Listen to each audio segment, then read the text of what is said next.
This is live on KETK. Well, this summer, an East Texas woman became the first in Texas to receive the new FDA-approved, I hope I don't mess this up, bioresorbable vascular scaffold, which is similar to a stent. A mouthful right there. Yes. The procedure was done at the Tyler CVC, and joining us now to talk with us more about this is Dr. Robert Carney. Good morning. Morning. Hi. So tell us, why is scaffold so revolutionary? Yeah. Could you explain to us what that is?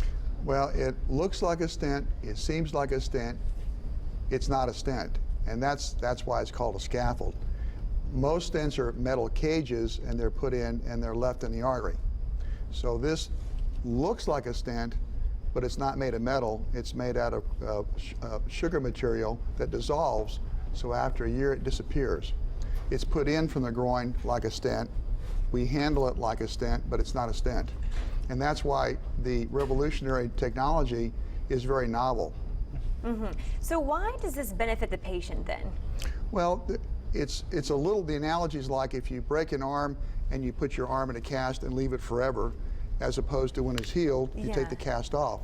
When the artery heals, the scaffold goes away, and you have the artery opened up and healed. So it's a more natural artery. It's able to react to stimuli.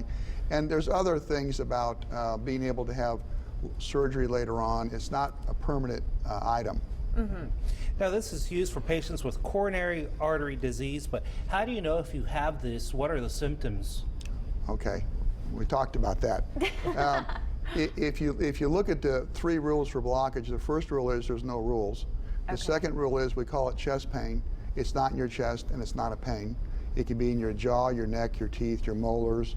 It can be in your right arm, your left arm, both arms, in the back and the front, and it's not a pain. Tightness, pressure, heaviness, aching, squeezing, fullness, burning, all counts. And so the third rule is sometimes you just have shortness of breath. Mm-hmm. So it can be somewhat difficult to nail down. And if people have what I call a change in their condition, where they were and what's happened to them is changed, then they need to talk to their provider and see if there's anything to it. So what can people in East Texas do to prevent this in the first place from happening? Well, you know the drill. Yeah.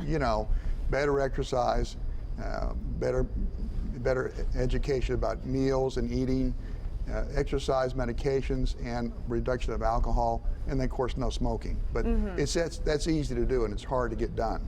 Mm-hmm. So is that a big problem here in East Texas? Have you seen a lot of patients with that? Yeah, it's a huge problem. It's a huge problem. The prevalence, I was telling somebody that heart disease kills more women than breast cancer, ovarian cancer, all cancers. It kills more women than all cancers. So yeah, it's a huge problem.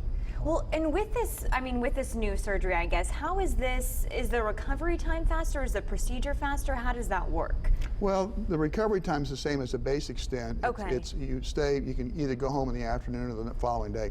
You don't lift anything for a couple of days. You don't drive for 3 or 4 days. The recovery period's about the same.